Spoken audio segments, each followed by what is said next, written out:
Well, hi everyone. Welcome back to another episode of PhotoshopUser TV. We are brought to you by the National Association of Photoshop Professionals, who bring you PhotoshopUser magazine. You can find out more about NAP and all the glorious things that come with it at PhotoshopUser.com. Hi everyone. I am Corey Barker, one of the Photoshop guys. We've got a lot of cool stuff going on this episode. We've got the winners for the Design Challenge, if you've been following along on my blog. We've got had a number of great entries for the design contest. We're going to be revealing that with those winners a little bit later. And joining me, of course, today is Mr. Pete Collins. Hello. How's it going, everybody? Good to be here. We've got some neat stuff to share with you. And I always love to share about different people who've won stuff, so we're going to give away some stuff too. We do. We have a lot of stuff to give away, a lot of really cool stuff to show you. So with that, we're going to kick things right off with Mr. Pete. He's got something with video in Photoshop, I think. Yeah, I just wanted to show you a couple things for people that are not really wanting to, they're a little bit afraid of getting into Photoshop and the video editing. I just want to show you a couple quick and easy things that may give you an idea of how you could play with this. One of the very first things that's going to happen is you're going to need to know how to get your video into Photoshop. One of the easiest things to do is just simply grab it either on your desktop, wherever it is, or in Bridge, and drag it and drop it right on your Photoshop. When you do that, it opens up and it creates a timeline right there for you. Now I'm going to change my view a little bit. I'm going to bring this up. And the thing is, if you have worked in Photoshop for any amount of time, you know a lot about what you can do with Photoshop here. One of the very first things I'm going to do is I'm going to come over here and I'm going to use my count tool to count the number of motorcycles. 1, 2, 3, 4. There's a little side note for you there. Only a couple people are figuring that out, but the rest of you, you'll just have to realize. I wonder if anybody will remember where that came from. So. Yeah, but anyway, that's a little segment. Sorry there, I went sideways nice, on that gratuitous and unnecessary use of the count tool, Pete. I don't know where that came from, but a couple people out there are loving the fact that I chose the count tool. But what I'm going to do here is, this is from a screen grab that I used on a video tutorial that I did, and I might want to change some things up. I want to change how it looks. So I'm just simply coming in and I'm using the crop tool, and I'm just simply applying a crop to this. Now I don't have the background and all that other stuff. There's nothing spectacular that happened there. I just simply cropped it, and it works that way. Here's a couple other things that you can do that you might not realize is you can come in and now I can just simply add an adjustment layer. I can come in and maybe I want to change this whole thing to black and white. And I adjust my yellows, my greens, whatever. I can tweak the way that looks right there.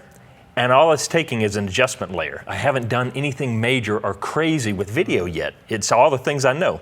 Let's do one more thing. I'm going to apply a photo filter, because maybe I want to have this thing look like, let's try to do the photo filter instead of the channel mixer. What I'm trying to do is I'm trying to maybe give this a look that's a little bit old or grungy or something like that. I can simply come in, tweak this up, add a little sepia to it. I find it works especially well when I've gone ahead and added a black and white underneath it. So look, I've double stacked 2 adjustment filters here that I can even adjust the opacity up and down to get the exact look I want. And so a lot of people don't realize that you can do that with video. But here's an extra tidbit that's really going to make you go, oh, I need to try that. If I come down here, actually, let's change the view of this, because as soon as I start working with video, I'm going to change to motion. And when I do that, then I have all my adjustments right here. It's almost as if they're asking for you to play with some of these with your video over here. And what I'm going to do is, this is one that you may not have played with before, and it's called Color Lookup. If you click on it, now you've got this whole list of things right here that you can color adjust your video right here in Photoshop. I can do something like just simply click on Bleach Bypass, and it cranks out and acts like you've applied a bleach bypass filter. Not easy to say, but easy to apply right here on top of your video. I personally like some of these. You can go maybe a edgy amber. Or how about a foggy night? And I'm just simply adjusting the color of my entire video with one click by coming in here and applying a adjustment layer. That's just simply color lookup. Now finally, one more thing that I wanted to show you here that I run into when I first started playing with this is I'm going to adjust this so you can see the edge of it. What if instead of this video runs about 12 minutes, what if I need a smaller section of this? What if I just need, say, a 2-minute section of this?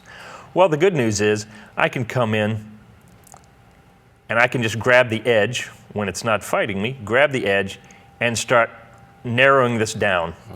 And I can get to a decent level and figure out, oh, let's see, that's about 3 minutes right there. I can double click in here, and if I know my math right, I can just put in 1 minute, 120 seconds.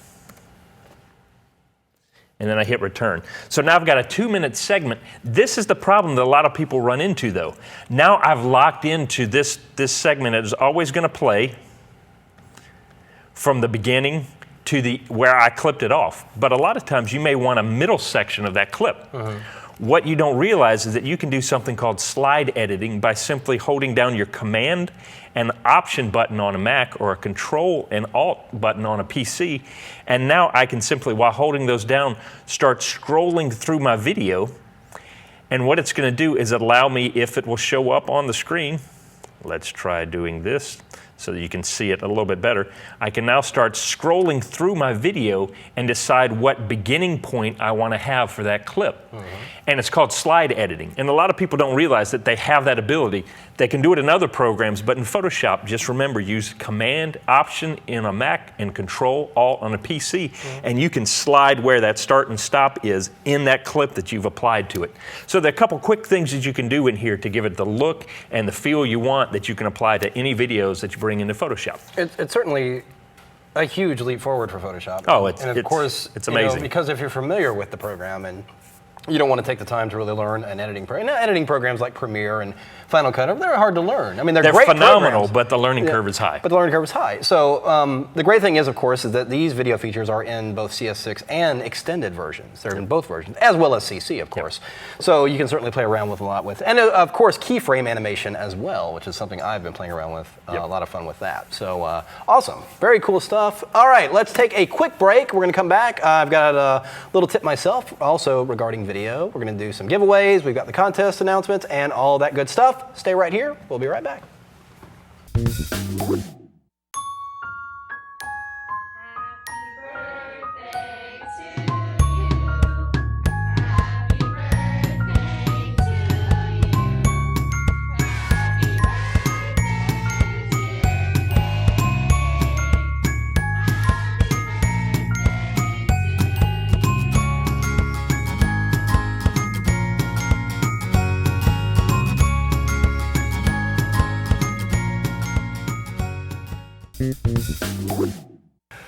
Well, hi everyone, we are back. So before we get back to it, I've got a quick little video tip, but the moment you've all been waiting for. If you've followed us on social media and of course over at my site, CoreySBarker.com, we've had the Photoshop Design Challenge where we had set up a scenario where you designed a movie poster based on a disaster movie. And the twist was it needed to be kind of a silly disaster movie, so kind of a ridiculous scenario, you know, but it really was just to have fun and really do some really great design work, and we had a great prize package put together. Well, after much judging, in fact, the judges included myself, Pete, and Bert Monroy. Very nice. Awesome illustrator, and our creative director at NAP, Mr. Felix Nelson. Everybody knows him. He is a phenomenal artist as well. We've all gone through and found our favorites, and without further ado, the winners. We'll start with the grand prize winner because that's the way it's very cool stuff. All right, so here we have, right on my screen here, this is Dogs from Space by Robert Cornelius. I'm sorry. Cornelius. This actually was a unanimous decision. All of us actually really loved this piece. It was really well done. Bravo, Robert, for doing this. This is a really, really great piece. And congratulations on winning the grand prize. You can check out the prize list over at the Design Challenge page over at my site, Corey S. Barker. But real quick, we have two runner-ups for the contest as well. This next one right here is it's called Gravity Storm. This was by Matthew Andaluz. I hope I said that right. Some of these names are a little bit difficult. I apologize if I mess it up. But really great job here putting together this really cool storm image. It's I love the concept and everything like that. It looks really good. And then our other runner-up is Dwayne Kennerson right here. This is called Candy Cane. This is just a lot of fun. This is a really well put together image. It's just very witty. I really like it. Yeah.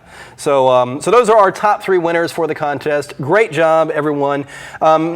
I just want to show you real quick some honorable mentions because there were some other. We got probably about 60 entries and a lot of great work. And if you the entries are all viewable over at the site on the page. We'll have that up on the site. But I just want to show you some honorable mentions really quick that were really great, that were really hard to make, that really made the decision hard. We have one that was called Glowing. Their mission is 1 jar at a time. This is by Kim Whitmore. It's a very impressive piece. And Marty Geller, this one is a classic take on the old UFO genre, very impressive. Mary Michelle Scott, this one's called Terracide. Cool title. I just really like the way this image was put together. It's really interesting with all the different elements that comprise that, so I really enjoyed that. I like the simplicity of this one. This is called San Andreas by Mika Burke. And really, I love the concept here. And there's one thing that Burt Monroy said that he really enjoyed the concept. It's got the silhouette of the city and then it's a beautiful idea. The graph idea. So bravo on that one. And then lastly, I just really like this one. This is really a lot. Looks like a fun one. The Terror from Beneath the Thames. How about that? Very nice. Really like that. So, I mean, this is just a sampling of all the great work, and we want to thank you guys for submitting your designs for the contest. We are going to be holding a new contest probably sometime around the holidays, so be sure and stay tuned for that. And we're probably going to be a holiday-themed contest. Crazy. It's probably going to be. All right, once again, thank you. All right, moving on. If you've been following the show these past couple weeks, you know that we have the the Fantasy Photoshop League. Is that right? I get them back. I get them mixed up out of that. The Fantasy Photoshop League, much like the Fantasy Football, where you actually watch the show and you pick a handful of tools, and there's points assigned to those tools. And if we happen to use those tools on the show, like the count tool, then you acquire points, and that will actually get you an extended membership on. Here as your NAP membership. So you can find out more about that over at PhotoshopUser.com/promos. And there you can see it right there. There's the tag right there. And just beneath that is the link to the contest as well. So you can go there and check out that as well. So that's Fantasy Photoshop League at the National Association of Photoshop Professionals. So now some of you are figuring out why I just happened to mention the count tool, because it's one of those that most people probably aren't picking for their fantasy league, and it earned a couple people, if they're crazy enough to pick it, some good points. Absolutely. So there you go. One of them just fell right on the floor. And my mic pack falls on the floor. Okay. So, really Corey, quick, hey, do you have a tip for us? I do. Really fast. Since we're talking about video on Photoshop, I just wanted to talk. I actually do a lot of work with video. I actually use video in a lot of my still images. I'll actually grab images and stuff like that. But also making video clips, I kind of like to create animated images, which is different from an animation. It's kind of like creating a Photoshop composite, but it has a little bit of movement to it. Now, here I have a clip, and this is just a kind of electricity type of cool lightning clip that's going on here. Pretty neat. But what I want to be able to do is to bring it and treat it as if it was any other Photoshop image. I want to distort it, I want to warp it, and do all these cool things about it. Well, I can't do that when it's a video layer, as you can see right here in the Layers panel. So all you need to do is simply go and just convert it to a smart object. So now, once the video is contained in the smart object, I'm going to bring it over to a new document. And let's just blend it with my background here by changing the blend mode to screen. And now, because it's a smart object, I can do pretty much anything I want to it. Let's say, for instance, I go and choose warp, and I can just kind of manipulate this. And if I could, I could bend this around some letters or elements in an image or something like that, and just kind of look, I can create an arc of electricity here with that one little image. And as it plays through, create the video timeline, it'll play through there and actually give me that kind of cool electric arc effect as it travels across the timeline there. So you have the ability of basically containing the video in a protective shell, being the smart object, and then you just manipulate it as if you would any other image. You can apply layer styles to it, you can mask it, you can do all these different things and just have it interact with your image. So just another step of really making video work inside Photoshop in many different ways, because like you said, you can do keyframe animation, you can work with video clips like you were doing there. So just a number of, one of the many things that are possible with with video and Photoshop. Well, and being able to put it in a smart object like that, then you can take advantage of, in CC, you can do camera raw as a filter. So now you can apply all the camera raw adjustments to your video as well. So there's a lot of great stuff. Really coming along very nicely. All right, a couple things before we close out the show here. We have another Peach Pit book deal. It's available to you. Right there it is on screen. You can save 40% on... oh, she's scrolling it. It's Peter Reed Miller on sports photography, and the list price is of course $39.99. With this book offer, you can get it for $23.99, and just go to the site, and the discount code is KelbyTV when you go to checkout. So be sure to check that out. It's for of course, for the E version of the book, not the actual book itself, but the E version. But still a great deal. Be sure and check that out. Peter Reed Miller is one of the premier sports photographers out there, and his book is phenomenal. So make sure you check it out. That's a great deal. Super deal. And Speaking we of also books, have another giveaway, of course. We're giving away this book today, and it is from Kara Plakonic, and it's all about album moxie. And what she does is talks about how to design and work on creating great albums using InDesign. So we thought we'd shake that up a little bit, but it's a great book, and you could be the one that wins it today. In addition to that,